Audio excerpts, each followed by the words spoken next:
All hail Biafra. This is Biafra Liberation Army Network coming to you again. Please do subscribe, like, share, and comment.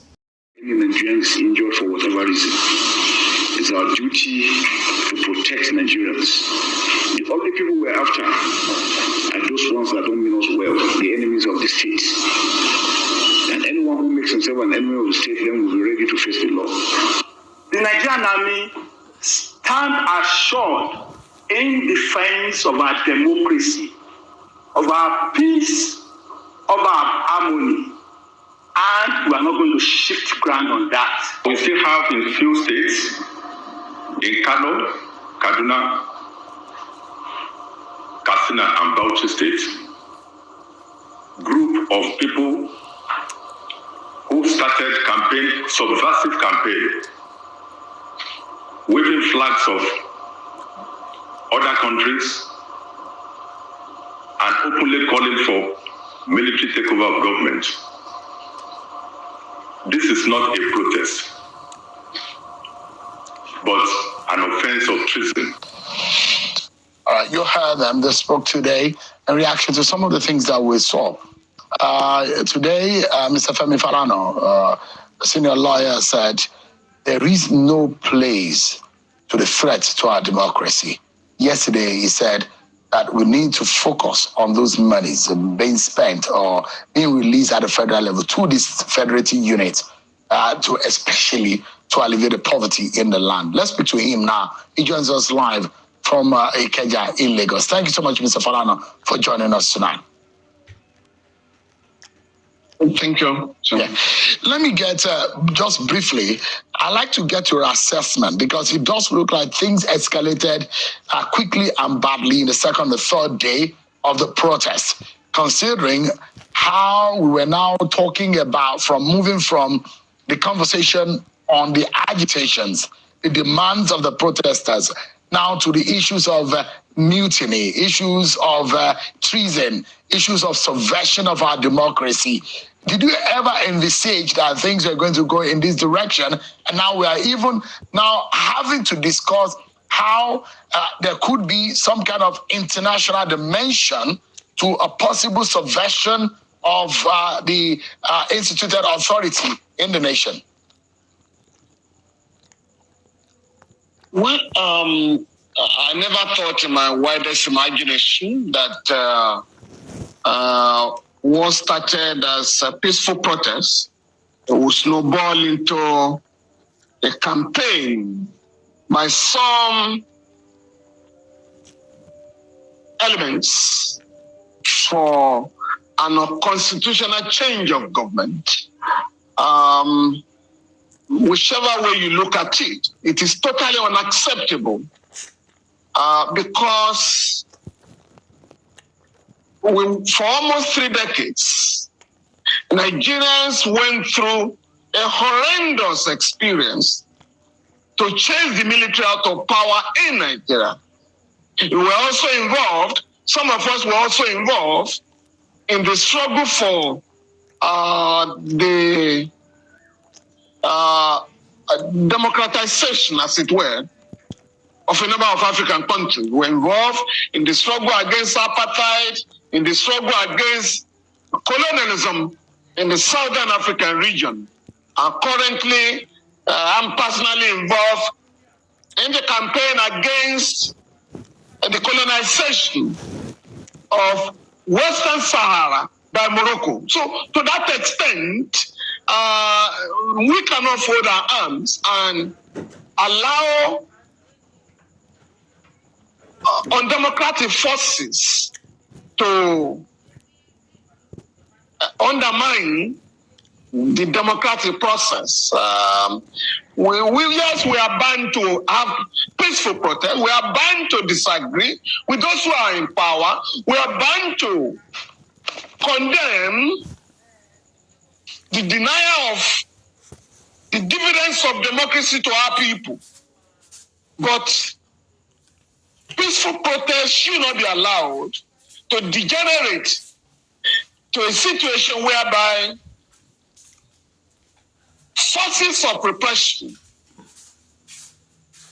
would take advantage to begin to demand for an unconstitutional change of government or campaigning for military rule in one form or the other. Well, again, I can understand what is going on. For me, it's born out of the tragedy of the not teaching history in our schools by government. We've had uninterrupted civil rule for 25 years. So you can imagine that those who are 40 years now were probably 15 when the military was forced out of power. So for those who are under 40 in Nigeria, a majority are, they have not been told, they have not been taught in any school what Nigerians went through under all manners of military dictators. Ditto for the Civil War, because the history of the Civil War has not been taught in our schools. Many young people are calling for a war in many parts of the country. So I think a lot of lessons should be drawn from this experience. Again, last year, after the elections, there were people who openly called for a military coup in Abuja. Since nothing happened to them, others now feel that it's a normal call. Once there is a disagreement, either with the government of the day or with other forces in the country. But we must not allow enemies of democracy to derail the democratic process. But it's also a challenge to those who are in power at the federal, state, and local governments to take this as a wake-up call that for Nigerians, it can never be the same again, by seriously addressing the crisis of poverty, of injustice, illegal arrest and detention without trial. Because when you listen to some of the demands, you will discover that a lot of these issues a lot of the problems could have been resolved by the government. And when I talk of the government, I do not mean the federal government alone. And that is why I have demanded, and my organization has demanded, that we take the issue of accountability very seriously at all levels of government in Nigeria. And for the elite, more money has been, and in the next few minutes, we're going to show to the effect that almost double of federal allocation has been disbursed to the states in the last 1 year. For example, in April of 2023, the 3 tiers of government shared 872 billion naira. In May of 2023, the 3 tiers shared 786 billion naira. June 2023, the 3 tiers, they shared 907 billion naira. In July, 966 billion naira. That's what they share. Compared, Mr. Falano, to January of this year, 1.14 trillion. February of this year, 1.2 trillion. March 2024, 1.12 trillion. April 2024, 1.08 trillion. For example, Zamfara State, in the monies announced by the Budget Ministry to be disbursed to fight poverty, about 20-something billion alone will go to Zamfara State. And so the question would be, what are these monies used for? Well, Sean, it is important to recognize that the removal of fuel subsidy last year, as I did point out in a lecture in Lagos last year, had enriched the three tiers of government in the country: the federal government, the local government, and state government. And your figures are not even quite up to date. In June last year, yes, 900 billion naira was shared, but actually what came to the coffer then was 1.9 trillion. The three tiers of government, or the two tiers, state and federal government, decided to keep 1 trillion naira. In December, it was 1.7 trillion naira. That month, on December 3 last year, the federal government disbursed 135.4 billion naira to state governments to fight poverty. Again, this money, this fund was coming from the $750 million loan taken from the World Bank to fight poverty by the state government in July. About 2 weeks ago. The federal government did another disbursement of 438.3 billion naira. Under the Buhari administration, between 2022 and 2023, about 112 billion naira from the same fund was disbursed. And my position is that in the states, in all the states of the Federation, it is difficult to locate programs that are designed to confront poverty.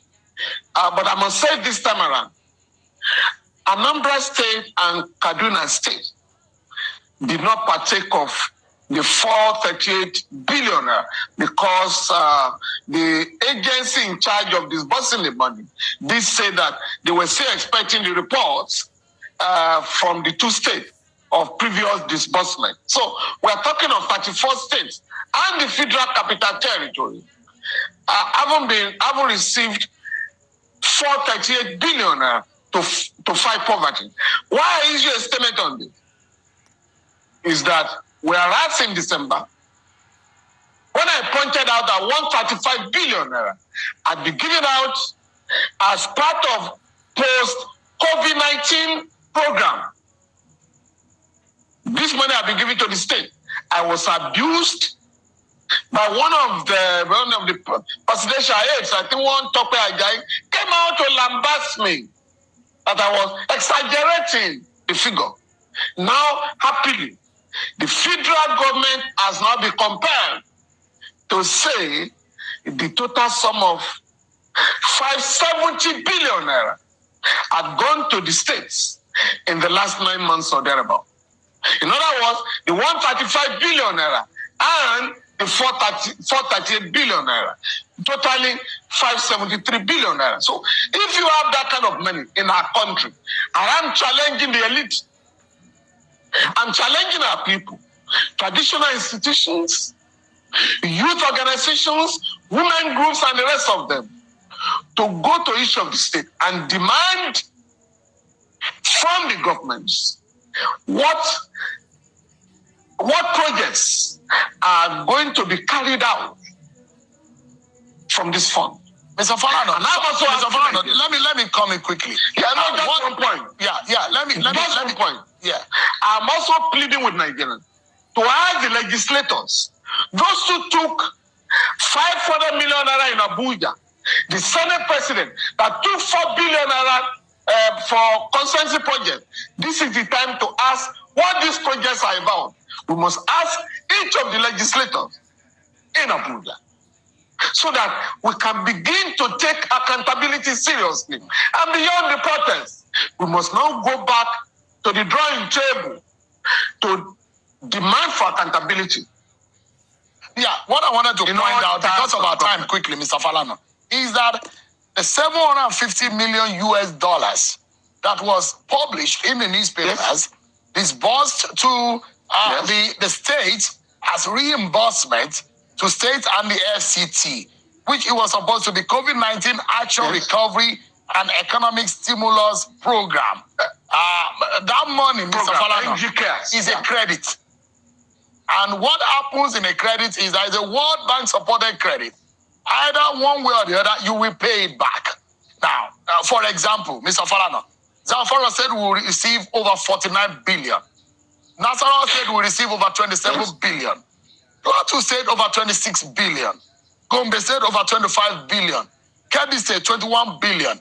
Cross River, 20 billion. Yes. Rivers, 19 billion. Yes. Niger, 17 billion. Mr. Falana, this is the purpose of this money. Yes. It's a program for result intervention where states and FCT invest their resources, produce results in line with agreed protocols, and get reimbursed by the federal government after independent verification exercise for grants for poor and vulnerable household and for food security services.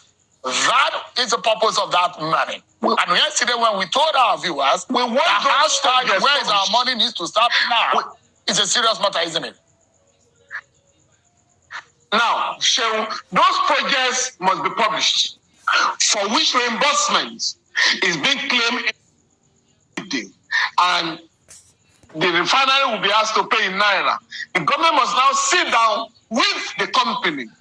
What is the implication of this opportunity being given to you with respect to the pump price of petroleum products in our country? Secondly, the NNPCL has announced that the Port Harcourt refinery, 2 of them, will come on board, will commence operations again in August, while Warri and Kaduna will commence operations in December. And this will mean that not less than 1.2 million barrels of crude oil will be refined in Nigeria daily.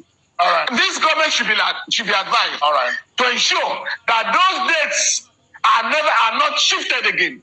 And once you can do that, the crisis of importing fuel will be over, and then there will be more money. In terms of the money being wasted now, billions of dollars to import fuel will be saved for development. Mr. Falana, thank you so much, as always, for your time and the resources in terms of knowledge and depth of conversation that we have on this issue. Thank you so much for our country to be better for it.